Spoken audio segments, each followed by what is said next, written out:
Бүгүн Жогорку Кеңеште Билим берүү жана Илим министри кызматына көрсөтүлүп жаткан Каныбек Исаковдун талапкерлиги каралып жатат.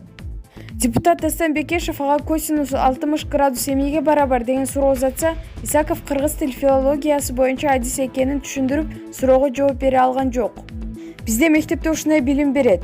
Таң каласың, 120 депутат министрлер жооп бербейт. Кереги барбы ушундай билимди бергендин, деди Бекешев.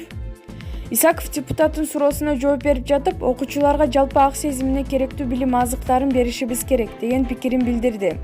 Каныбек Исаков 2011-жылдан бери Ош мамлекеттик университетинде ректор болуп иштеп келет.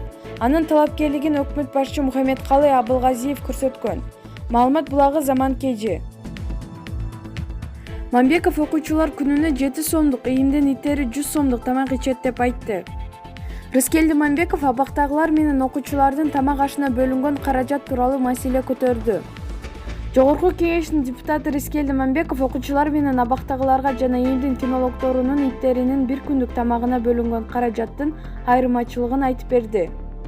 Бүгүн 11-сентябрда Жогорку Кеңеш Билим берүү жана Илим министри кызматына Каныбек Исаковдун талапкерлигин карады. Мамбеков Исаковдон окуучулардын бир күндүк тамагына бөлүнгөн акчанын суммасын сурап, 7 сом деген жоопту алды.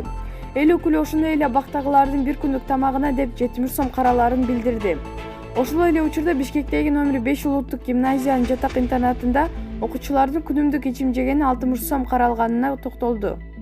Президенттер, премьерлер жана спикерлер бүткөн номер 5 гимназиянын жатак интернатында окугандарга бир күнгө 60 сом бөлүнөт. Ал эми ийимдин кинологдорунун иттерине күнүнө 100 сом каралат.